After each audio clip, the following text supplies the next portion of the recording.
All right, I'm listening. Okay, so we have air going in, and this valve here, it's been sitting around. That just took air off of it, off of the manifold. Shows the gate valve. Yep. So when you push it down, it's air going through and feeding it. All right. Okay. You've got. So what were we listening to? The air coming out of? If you shut this, if you unplug this. Right. Oh, that was stupid. That keeps it from.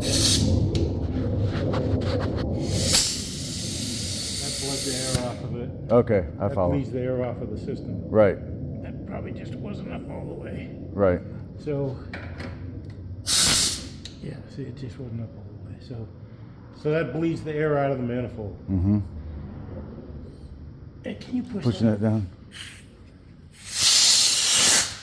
There we go. Okay. Okay, so air's on. All right, so we got the big regulator here. That's your pump. I'll film that from this side. Yeah. It's got a bunch of gauges and Yeah. valves and everything. Yeah. What's the pump say? Oh, the guy, I got 3 gauges. No, I just said this one's the pump. Okay. We got 50. Okay, that's good enough. All right, so I'm just gonna slowly turn this on just to get this thing to cycle a little bit. Is it okay? Always leave this in the down position, because you'll always get a little bit of weepage of resin in here. You should probably put some 30 weight non-detergent oil in this little cup here. Okay, where? Right in this, down in here. Just let it fall. Just.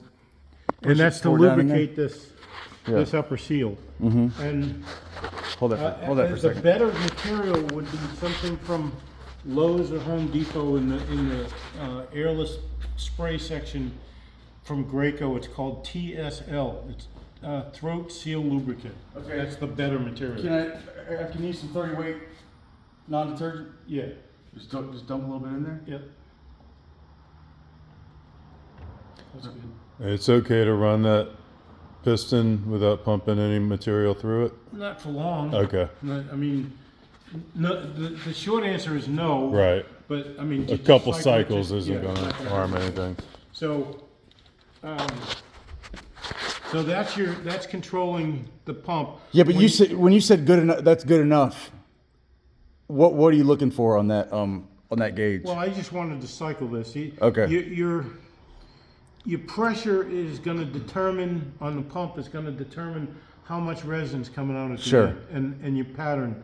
And what you typically would want to do is put some plastic down on the floor, not cardboard because that soaks up the catalyst. But you put some plastic down on the floor, and you start very low, like about just enough to get this pump to cycle, like 10, 20 pounds. Mm-hmm. Anything less than that, it just will stall. And then you start pumping it, and you get it to the point where you just get it to fan out. Mm-hmm. Anything beyond that is waste. It's overspray. It defeats the purpose of this unit. So just enough to get it to fan out into a spray pattern. Your pattern will look ugly. It'll be sharp edges and tails and fingers and stuff in it. Right. And then, How wide would you expect that pattern to be? well, what you can do is, I'd have to look at the tip, but like that. Okay, so about a foot. Yeah, from the gun, it's about a foot. And when you notice, if you keep turning it up and it's not getting any wider, then turn it back down to the point where it starts to narrow up. You just want to find that point in the pressure where it's fully opened up, and then you take. This is that assist air that I was telling you about. This regulator here.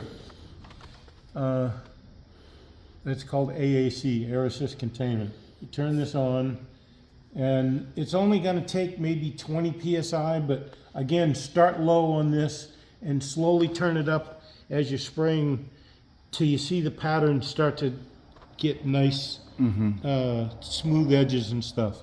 You turn that up just enough to do that. It's almost at 30 now. So it's probably going to be, I can't tell you for sure. It depends on, colder resin is going to take more Sure. to get it to feather out a little bit. And there's another valve right on the gun. I was showing you that. So that's what this regulator does. This controls the output of the chopper, and you probably want to leave it on about 90 and leave it there and don't fuck with it. It's on 98. There you go. So, and that's turning on the air to the chopper. Gotcha. So, and this is the atomizing air for the catalyst. Atomizing air, it says that. So that's going to be roughly around 30. That's what turns the catalyst into a mist as it comes out the front of the gun. And that's all your regulators. So, Okay. that's what you set these up. Yeah, this comes with the machine, and just wouldn't hurt to just clip it on something ground. Anyway, so once when you're first priming this thing, the first thing you want to do is have this valve open right here. Okay. And this is the filter. This is the resin filter. Gotcha. So it's coming out of here, it's going through the filter, and that's going to the gun. And this one is a return to go into the drum. This one here. Okay. So what you're going to do is have a cup under here and slowly open that. Well, okay, hold. This small one is the return, right? Yes. Okay. And I'm talking about just for priming, you do this when it's dry. So you have a cup under here or a small bucket, and slowly open that pump regulator until you see resin start to appear out here. Then you close that. Then you open this guy, and now you can turn the pump on, and you in this case you're throttling the resin pump speed with the ball valve. Okay. That's all you're trying. You just want it to kind of. You don't want it sitting there going. Right. You break shit that way. So you open this, and it'll circulate the pump through back into the drum, because it's peeing right back into the drum. So that gets all the air out of the pump and everything. And then when you close this, now it's going to direct it to the gun. When these are both closed, now it's got nowhere else to go except for the gun. Okay. And then you have the trigger. The air's on. Okay. Hey, that's our first shot glass. Look at this. Look at that. So that's how you open and close the chopper. Oh, This lever right here. okay. When that's down, it's chopping. Up. Nothing. It will just spray resin? Yeah. Okay. Yep. And yeah. So you see what I was saying about it comes out at 1,000,000 miles an hour. Hell And yeah. you're adjusting your speed with this.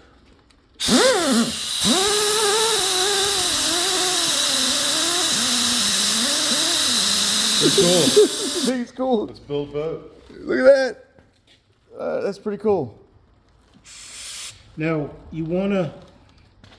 This cutter will pivot this way because it's sitting on this stud. It pivots this way and it pivots up and down. So what you want to do is match this where it's coming down into your spray pattern. If you have it too far down, you'll shoot glass over both sides because you're in the narrow part of the fan. You want to find that sweet spot where it's in the center of the fan and it's dispersing the glass over the width of the pattern where you're bringing it in. So that's what you're trying to accomplish. Okay, so if you're holding it like this, the fan is going left to right. Something like, right? Yeah, it's going. Okay. It's horizontal. Yeah. The gel coat gun is like right, that. right, sure. But this is like this, and And you want this to hit it. this is your shoot to. Now there's another adjustment on here. I'll Okay, tell the you about shoot. in a second here. Okay. So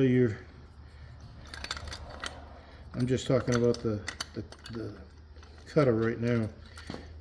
All right.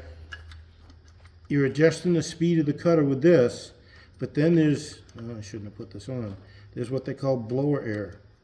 Now keep in mind when you open this blower air, you're taking air away from the cutter motor.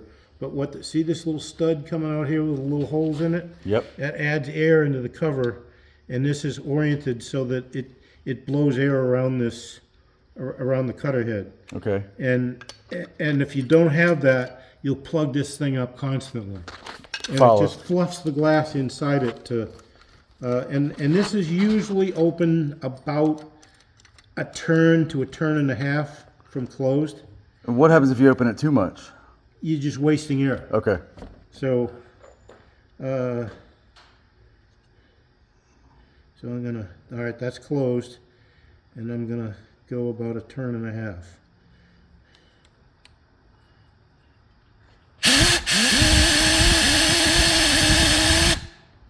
And if you don't, I'm gonna shut it off. Yeah, see what it did? It plugged it right I up. like it. So just that little bit of air keeps it all And if- fluffed up inside the cover. Okay, so if it gets clogged, you need to take this off. Yep. Go ahead. Okay.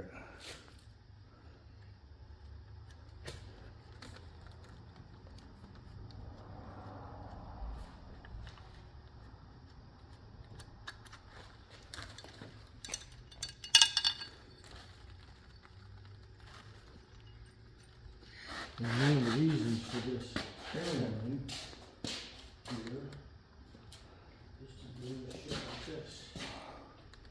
Okay. That's why I put that there. All right.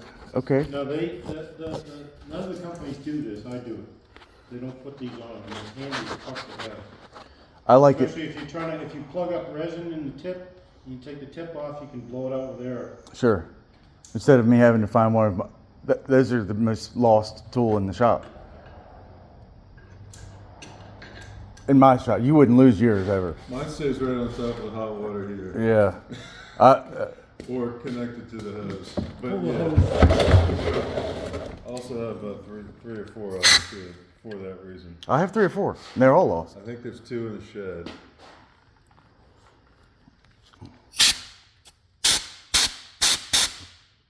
And then, You gotta get every spec out, or look, I'm just rolling this by hand. Make sure, before you put your hands in here, make sure you kill that. And if you want to make sure you kill it, just shut it off back there. But if this valve is off, then you can't bump the trigger by mistake. And see, now I'm just how are you turning that? Just rolling that. rolling it with your okay, finger. gotcha. Not on the cutter head, on the Yeah, roller yeah. itself. So now we'll put this back Those on. blades are pretty sharp then. They're razor blades. Will they, is what will they they're- do this to your hand? Yes. Okay. Well, they're not as deep. Okay.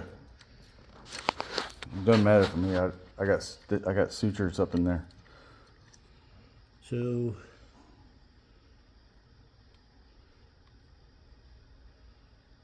So if you had this closed and you were running the cutter and you turn on the air to the blower, you'd hear the cutter start to slow down. So you got to open up this to balance it back to where you want it. Paying attention. Okay. And then there's a little lock ring. Okay. Yeah. I see. Tighten that down. It's like a jam nut. Right. And then flip this guy back on and. Nice. And you see how you got the drag on it. If you didn't have that woven through there, this thing, when you stop it, it would all, you'd have about 4 or 5 feet of glass yarn. Oh yeah. So so put it through the. Just doing it one time. Yep. And if you have too much drag on it, what would happen? You bogging down the motor, it won't pull it. Gotcha. Comfortably,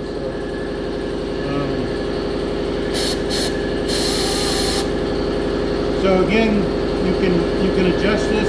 There's just one clamp screw is all you need to loosen it if you have to. And loosen that a little bit, adjust this where you want it, and then tighten that. And then this nut here, if you loosen this, you can adjust it up and down, this nut on the side here.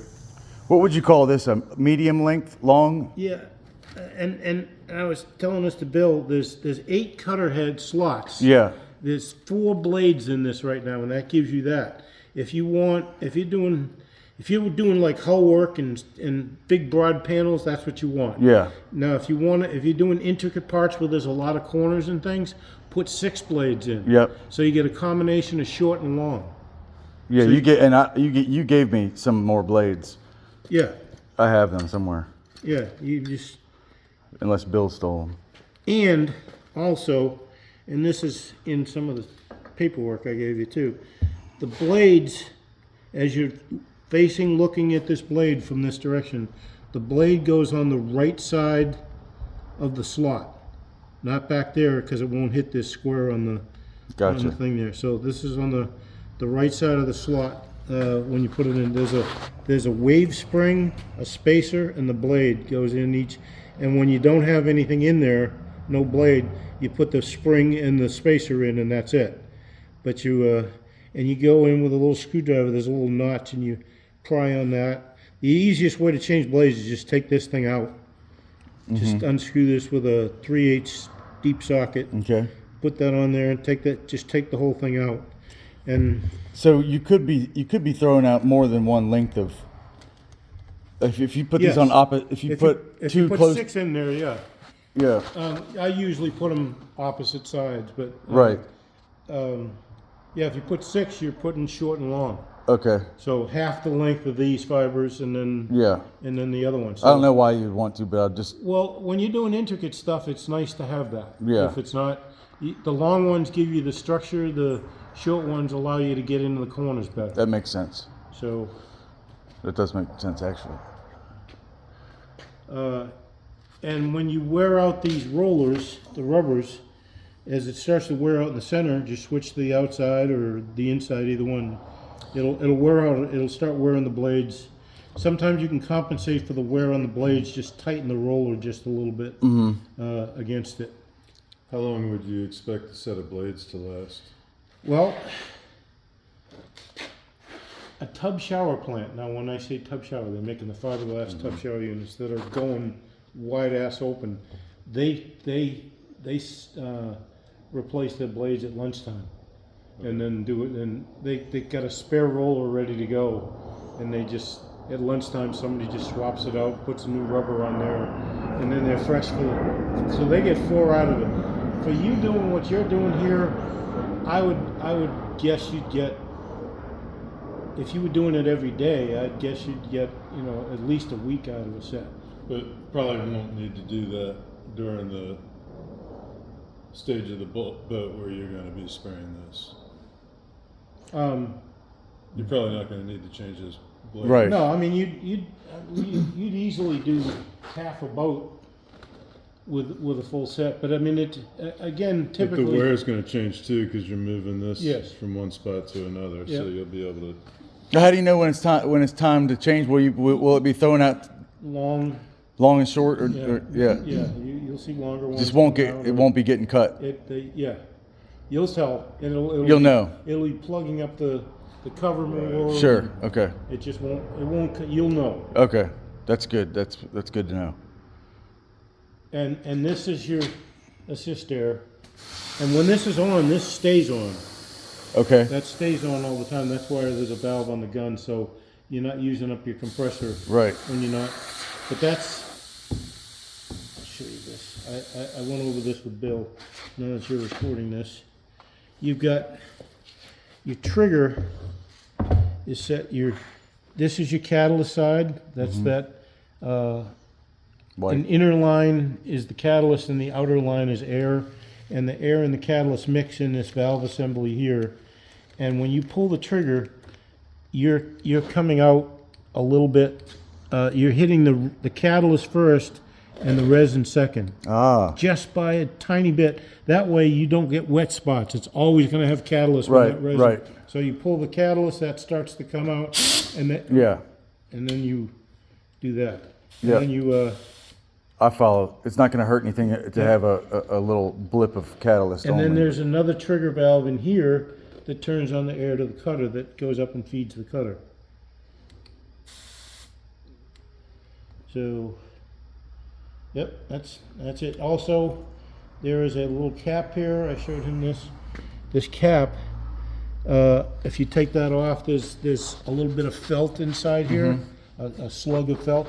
You add a few drops of oil in there and put the cap back on, and that keeps the motor lubricated. Okay. But that's it. So Yeah. when you're running, you'll have that on the whole time, and Yeah. you just run this you adjust the pressure at the least amount of pressure it takes to make your pattern look pretty. Mm-hmm. So anything beyond that, you'll get more overspray and fog and stuff like that. So this gun, I like this gun. It lays out a very soft pattern. So the older guns originally, you were spraying with 2,000 psi, and you pull the trigger, it's like pow, Right. and the shit would come back at you and everything, and resin go everywhere. This lays a nice soft pattern out there. Can you change the fan pattern on the tip like you can on a paint gun? You cannot. Okay. So it's This is. Well, And let me. it wouldn't land on the Let me the explain glass this. wouldn't land on it right. Let me explain this. Why? Well, it would land Yeah, on. you could not do that on chopper gun, but you If you're could throwing the glass on the edge of the spray, maybe. if you were just using it to wet out and you'd prefer to have a vertical pan. right. This nozzle. Got it. Can you kind of hold that? That's good. All right, so this is your air and catalyst nozzle, and that plugs in. Okay, so that doesn't turn. That does not turn. It Gotcha. plugs the one for the gel coat, which looks just like this. It's opposite. rotated, but the pin is in the same spot. Okay. So, and then your air is coming up through the center. I need to show you this too. So, yeah. Got it. Got it. Sorry. Got it. Your assist air comes out the 4 little holes in your, and that just kind of fills up this cavity. What is this? This looks important. That is your tip seal. That's the spacer between Okay. this Put that phone. and the back side of your tip. Okay. Now the tip also is keyed with flats. And stay away from the trash can. It's got flats on it, and this has flats on it. So this is going to key it so that it's in the right I direction. see what you mean.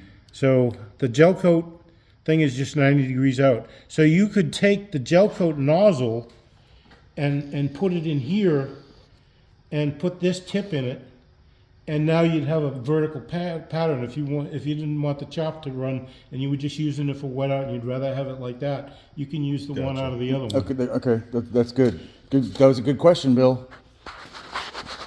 Alright, so this just plain and simply fits up in there. Me, Mr. Nimble Fingers here. Here, I'm gonna let you do this because your fingers work. Alright, got that. I got it. You don't. And My fingers work. Where's but your I reading can't glasses, see. man? Where's your reading glasses? Oh, it's in there. It's just where it sits in needs to there. be. yep, and then Gotcha. always grease that O-ring With before Vaseline? I think I gave you a tube, a silver tube of grease. You did. Okay, Which that's O-ring? Where's the O-ring? this O-ring Oh, right okay. there. That plugs in and seals. Yeah. Your air and catalyst is coming through there. Okay. There you go. And then, if you notice, there's an O-ring inside this. Okay. That seals the air inside here that's filling up this chamber. Mm-hmm. And always grease these threads. Okay. So they sit with the same stuff. Yep. What is what kind of grease is it? Like, let's just say I lost It's that. Harbor Freight sells it. It's Okay. called Super Lube. It's a Teflon Gotcha. synthetic grease. Okay. That's the thing about it, is it's synthetic. So, Okay. so that's your tip setup. Gel coat gun is virtually identical. It just the only difference on the gel coat gun is the chopper valve that turns on the chopper air for this is set up so that it turns the assist air on with the chopper valve. So so you don't have to. This thing doesn't have enough valves on the gun, so you have to turn the Yep. assist air on with this. That makes sense. So, but the gel coat gun, it's plumbed so that. So it only comes when you pull the trigger. Yep. Yep. Okay. So I made this little block to mount this so that you can put the valve on here. Normally, you have to turn it on and off back at the machine. Well, this is a lot nicer if you're sitting there holding a gun and the machine's 12 feet away from you. I made this mount so that it mounts this and keeps it out of the way. So I always add my little tweaks on things to improve on the concept. Now that notch lines up with that. Gotcha. And it's just snug. You don't have to be really tight. That's it. That's all you need. Don't All be you heavy. want to do is just keep it from rattling around. Mm-hmm. And you know, again, this can tilt up or down, and you want to just make sure you adjust it so that one side to side so it's centered, and then the up or down is. If you have it tilted back too far, you'll just be putting glass in the center of the stream. It's going to hit up here, but you want it till it hits right at the point where it's distributing the glass more evenly over the powder. Mm-hmm. If any of that makes sense. Yeah, It's gonna it, take some it does. experimentation. Yeah. Yeah, you which is play- going to happen. Dial it Which is in. going to happen. But now it's good to know what you're looking for. So how do you clean this thing when you're done with it?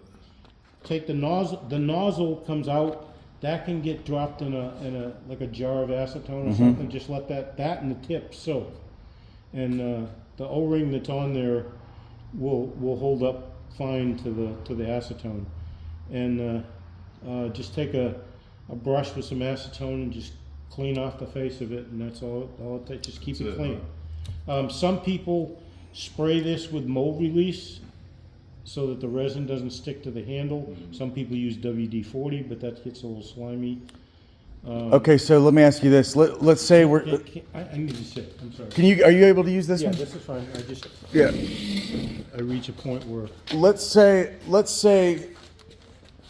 I'm spraying and I want to be done for the oops. You all right? Yep. Nope. Yep. This other chair? Yeah, get him the rolling one. The rolling one's probably the one. Sorry. Okay, let's